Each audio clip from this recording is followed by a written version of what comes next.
Hola, hola, ¿qué tal amigos de Venezuela? Mi nombre es José Manuel Ormachea. Un saludo muy cordial a mi querido amigo Ronnie, que es quien me ha invitado para poder dar esta pequeñísima clase para ustedes. Un saludo a Red Hot Venezuela. Bueno, yo soy de Bolivia, soy candidato a diputado en este momento y soy licenciado en ciencias políticas.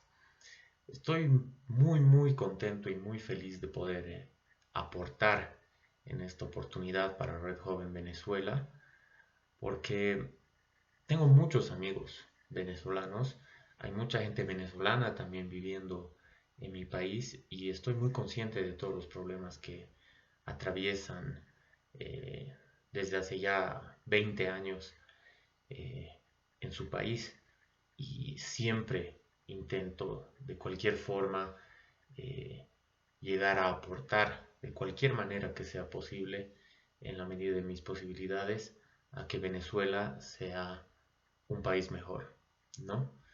Eh, a ver, de lo que voy a hablar, que es un curso rápido de negociación de conflictos y conciliación, tiene que ver con un valor que en su país, como también en mi país, durante mucho tiempo se perdió y que ahora estamos tratando de recuperar en mi país, que es el entendimiento. ¿El entendimiento a través de qué? A través del diálogo.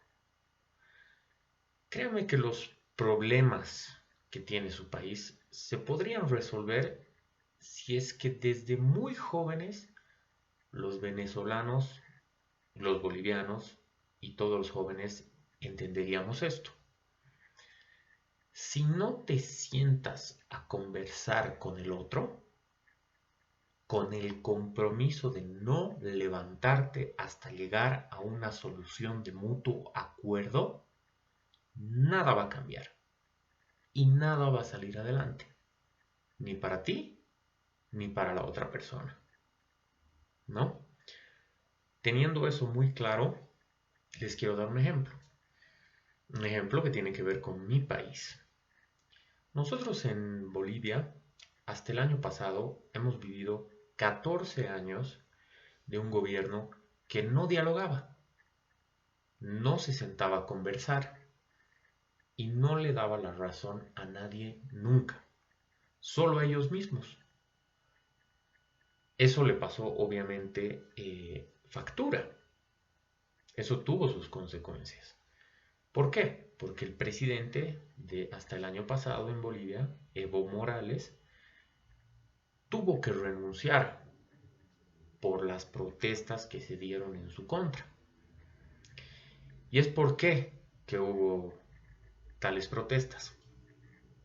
Y es porque Evo Morales nunca quiso escuchar, nunca quiso dialogar, nunca quiso conversar con los partidos políticos o las personas eh, que estaban en contra de sus ideas. Hubo una elección, por ejemplo, el año 2016 en Bolivia, donde se consultaba, el gobierno estaba consultando a los bolivianos si querían que Evo Morales se reelija indefinidamente, las veces que quiera. Y la mayoría votó que no querían que Evo Morales se reelija como presidente las veces que quiera. Y aún así, Evo Morales decidió no escuchar y se volvió a postular, independientemente de lo que nosotros los bolivianos hayamos votado y que la mayoría habíamos votado que no queríamos que sea de nuevo candidato a presidente. Luego hubo elecciones, el año 2019, y Evo Morales perdió y tuvo que hacer fraude porque no quería escuchar a la gente. Tuvo que hacer fraude para tratar de mantenerse en el poder. Entonces, ya fueron dos veces que la gente sintió que no estaba siendo escuchada, el año 2016 y el año 2019, ¿no? entonces, ¿eso qué produjo? Produjo una serie de manifestaciones masivas, muy grandes, de millones y millones de bolivianos en la calle, ¿no? Eh, y Evo Morales no le quedó de otra, porque no quería escuchar y no quería dialogar, que renunciar a ser presidente. Y se escapó de Bolivia. ¿Cuál fue la conclusión? ¿Qué fue lo que quedó de él? Que hoy la mayoría de las bolivianas y los bolivianos tienen un mal recuerdo de él. Nada más que un mal recuerdo y de una persona que se encerró en sí misma y nunca nos escuchó, ¿no? A ver, hay una sola idea después de preparar toda esta conversación que estoy teniendo con ustedes. Me he dado cuenta que existe solo una idea dentro de lo que es negociación de conflictos y conciliación y un solo valor primordial que deben entender ustedes y su país, Venezuela, para resolver cualquier conflicto que tengan, cualquiera sea. Y les quiero decir esa idea, pero antes hacer una reflexión. Miren, después de lo que está pasando en el mundo, que es el coronavirus, es posible que el mundo entero cambie totalmente. Es lo más probable, de hecho. No vamos a vivir en el mismo mundo que hemos vivido antes de esta pandemia. Ningún país del mundo. Nunca más. ¿No? Va a cambiar el mundo para siempre. Eso es definitivo. Váyanse haciendo la idea, váyanse mentalizando de que nada va a ser lo mismo. Y va a depender realmente de qué mundo va a haber después de este coronavirus, de qué tipo de personas nosotros decidimos ser después de esta pandemia y qué tipo de personas va a necesitar el mundo para ser un lugar mejor en vez de peor. Va a necesitar gente más empática, que piense más en los demás que en sí mismo, menos confrontativa, menos egoísta y menos ensimismada, ¿no? Por eso, si manejan esto y entienden esto que les voy a decir a continuación, no necesitan que les dé una clase magistral de media hora, 45 minutos, 1 hora, 2 horas sobre negociación de conflictos y conciliación. Tan solo con estos 15 minutos van a entenderlo y van a poder practicarlo si me prestan atención. La manera en que entendemos la negociación de conflictos es normalmente: yo tengo que ganar la mayor parte de esta negociación y si no, siento que he perdido. Esa es la peor manera y la peor aproximación para poder negociar con alguien y para poder resolver cualquier problema con alguien. Cuando tú dices yo tengo que ganar la mayor parte de esto y si no, siento que he perdido, estás perdido. Definitivamente ya perdiste antes de entrar a negociar. Esa no es la manera correcta de negociar ni de conciliar. Y la buena manera o la manera correcta de negociar y conciliar eh, tiene otro enfoque que tenemos que tener siempre que queramos hablar, dialogar y llegar a un acuerdo con alguien, en cualquier situación. Y es el enfoque que se le llama el ganar-ganar. En inglés se llama el win-win situation. La situación del ganar-ganar. Esto es fundamental. Nunca vuelvan a olvidarse de esto y les va a servir para toda la vida. ¿Qué quiere decir esto? Que nada que resulte de una negociación donde una parte le gana 100% a la otra y la otra parte pierde absolutamente todo, es sostenible en el tiempo. ¿A qué me refiero con esto? Si una parte, para decir yo, tengo un conflicto con mi mamá, eh, y siento que si yo voy a entrar a la negociación o al diálogo y lo que quiero es sacar la mayor parte de la tajada de la negociación, es decir, que ella me dé la razón, que yo haga lo que yo quiero, que yo consiga, digamos, una victoria eh, con ella cediendo ante mí, ¿no? Eh, y ella siente que ha perdido todo y que va y tiene simplemente que ceder a lo que yo le estoy pidiendo o lo que yo le estoy exigiendo, lo más probable es que el conflicto no se acabe ahí. Es más, es más posible que se vuelva a reanudar después. Es más posible que se genere, por ejemplo, un resentimiento en mi madre, ¿no? Y mi madre me haga recuerdo de esa vez o de ese momento en el que yo me he impuesto ante ella y que ella ha tenido que levantar las manos y ceder para no discutir, ¿no? Entonces, ahí se genera desconfianza y ahí se genera eh, el hecho de que es muy posible que después, con otras variantes o en otras situaciones, ese mismo conflicto vuelva a renacer y que vaya a empeorar los nuevos conflictos que se vayan a dar después, ¿no? Por ejemplo, si es que eh, estoy yo con mi mamá y mi mamá me dice, vamos a comer algo, ¿no? Y yo digo, ok, pero yo no voy si es que yo no elijo qué comer. Yo quiero pizza. Y ella me dice, pero yo quiero eh, hamburguesa. Sí, pero yo no voy a ir si es que no es pizza. Y me dice, ok, vale. Solo vamos si es que tú quieres y si tú quieres, vamos a ir a comer pizza. Ok. Ahí ya he generado un resentimiento, ya he generado una desconfianza y la próxima vez me va a decir, oye, vamos a comer algo. Y yo, si es que sigo con ese mismo enfoque eh, incorrecto, le diría, yo no voy a ir si es que no comemos espagueti.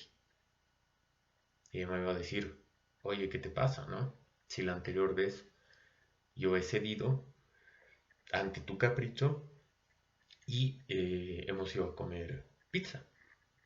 Y yo digo, no, yo no voy a comer, tú sabes que yo, si no es lo que yo quiero, yo no voy. No, pues ahí no me vuelve a invitar nunca más, ¿no? Entonces, obviamente, un conflicto anterior hace que el siguiente, un problema anterior hace que el siguiente se vuelva más grande si es que tenemos esa mirada, ese enfoque completamente cuadrado de ensimismarnos y pensar que todo tiene que ser con nuestras condiciones, ¿no? Eh, a ver, esto que les estoy diciendo se puede aplicar en todo en la vida, no solo en ese ejemplo que les he dado, sino también en la política. Se puede dar en la relación con su familia, con sus amigos, con su pareja, etcétera, etcétera, ¿no? Eh, la idea principal es que a partir de ahora piensen esto, muchachos. En cualquier situación, si no ganan todos, nadie gana. Todos pierden. Todos tienen que ganar para que eh, sea una situación positiva, ¿no? Y se puede ir adelante. Es muy complicado decir esto, y yo lo sé, en una situación como la venezolana, ¿no? Donde políticamente hablando, ambas partes de un conflicto que viene desde hace 20 años más o menos, creen que tienen la razón absoluta y no quieren ceder en nada, ¿no? Pero posiblemente la razón por la que el conflicto en Venezuela se mantiene es porque hay posiciones intransigentes en ambos bandos, en el bando de Maduro y en el bando de la oposición, ¿no? Con esto no quiero decir que me parezca correcto como el actual gobierno de Venezuela está haciendo las cosas. Es más, he sido muy crítico de la forma en que gobierna Maduro hace muchísimos años. Pero también pienso que la oposición no tiene las cosas claras en muchos aspectos y por eso todas las negociaciones han terminado fracasando. A ver, si el gobierno siente, su gobierno siente que tiene todo por perder en una negociación hipotética con la oposición, pues nunca va a ceder en nada, ¿no? Si la oposición piensa que puede ganarlo todo, pues tampoco va a terminar ganando nada, ¿no? Es por un tema de enfoque, es por un tema de que no están utilizando la situación ganar, ganar. Si la predisposición de ambos fuera que ambos van a salir ganadores de este conflicto que tienen y entrarían a negociar con esa mentalidad de que no lo voy a ganar todo, el otro tampoco va a ganar todo y vamos a crear y reinventar una situación en la que ambos ganamos, sería muy distinto todo, ¿no? Posiblemente las posiciones de ambos serían más flexibles, ¿no? Y habría la capacidad para llegar a un acuerdo, ¿no? A un mutuo acuerdo. A ver, si la otra persona con la que quieres llegar a un acuerdo no te escucha, se pone de malas y realmente no quiere acceder a hablar contigo, posiblemente debe ser porque no confía en ti. Y esto es muy importante, tenerlo en consideración. O sea, hay muchas razones para que alguien no confíe en ti, ¿no? Y muchas veces tiene que ver con cómo nos proyectamos nosotros hacia el otro. A veces nosotros decimos, pucha, eh, ¿por qué no confía en mí? No entiendo, esta persona no quiere dialogar, ¿no? Pero no nos damos cuenta eh, y no tenemos idea de por qué el otro no quiere dialogar. Y creemos que es culpa del otro que no se produzca ese diálogo. Pero en realidad muchas veces tiene que ver con nosotros mismos. Lo primero que tenemos que hacer, antes de siquiera ingresar a una negociación o una solución de cualquier problema o conflicto, es hacer una introspección. ¿Qué significa introspección? Mirarnos a nosotros mismos, nuestras actitudes, la forma en la que hablamos, cómo nos expresamos, y nos vamos a ir dando cuenta que tenemos formas de comunicarnos, muchas veces, todos los seres humanos, muy confrontativas, muy a la defensiva, siempre evitando tener la culpa o la responsabilidad de las cosas, siempre tratando de esquivar, de escudarnos y de evadir cualquier tipo de responsabilidad. Y esa es la receta para el fracaso antes de que entres a una negociación o una resolución de un conflicto. Ustedes saben que con cualquier persona, si es que vos vas y le dices, mira, quiero hablar contigo y quiero resolver este problema que tenemos, y lo primero que haces es reconocer tus errores y todo lo que tú sientas y creas que posiblemente la otra persona piensa que está mal en ti, como que cuando identificamos el problema entre tú y yo, tú gritaste o tú te pusiste intransigente o querías tener la razón en todo, y en vez de eso reconoces de entrada esas fallas y dices, mira, no debí haberte gritado, no debí haberte tratado mal, no debí pensar que tenía la razón en absolutamente todo, no debí pensar que este conflicto se resuelve solo para que yo saque beneficio, sino que pienso que tú también deberías sacar algún beneficio de esto. Estamos completamente de acuerdo en que tú también tienes que sacar algún beneficio de esto. Es ahí cuando se genera nuevamente confianza. Es cuando ahí se establece o se reestablece la confianza, ¿no? Es totalmente probado. Si quieren, salgan a su barrio, a su calle, con sus vecinos, con sus amigos, con sus parejas, con su familia, con quien sea que conozcan, y hagan la prueba la próxima vez que tengan un conflicto, un problema con alguien de cualquier tipo. Hagan la prueba y me cuentan o le cuentan a Ronnie qué tal. A no ser que sea una injusticia, ¿no? Como que te hayan robado o que te hayan golpeado a ti o a alguien que conoces sin ninguna razón. Esa es una injusticia. Y la justicia en esos casos es innegociable. Se tiene que hacer justicia. Y tienes que exigir justicia. Pero eso es otro tema.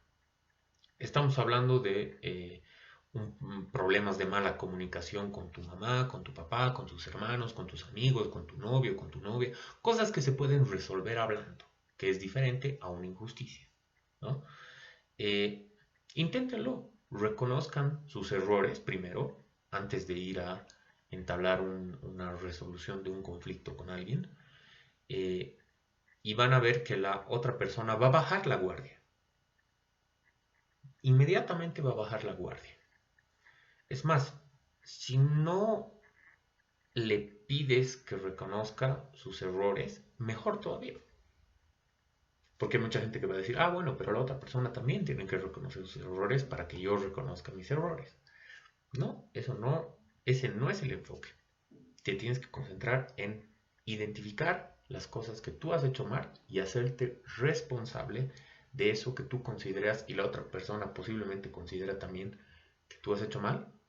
Y cuando se las expresas y dices, mira, en esto, en esto y en esto, yo considero que he hecho mal.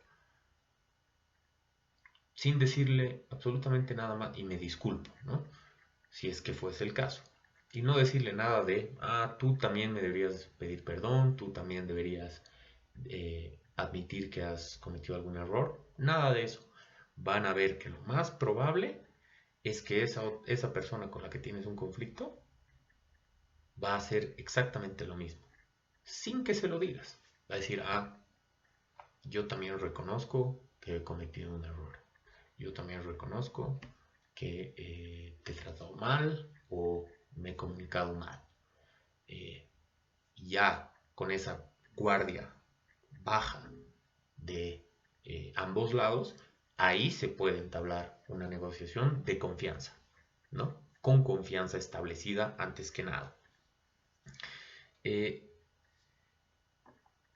si tú por el otro lado, si tú le pides que reconozca sus errores, primero, antes que nada, mira, yo me siento solo si tú reconoces tus errores, es más probable que no lo hagan y que vuelvan a la defensiva y que se acabe la negociación. Entonces, la conversación tiene que ir así, en estos pasos. Primero, reconoces que hay un problema. Le dices a la persona los errores que cometiste para que haya ese problema, porque siempre hay errores de ambos lados para que haya un problema. Y ahí es el momento en el que acceden a dialogar, ¿no? Lo primero es que le dices a la persona que el compromiso es que no se levantan hasta que el acuerdo llegue a un punto donde tú ganas lo mismo que yo gano.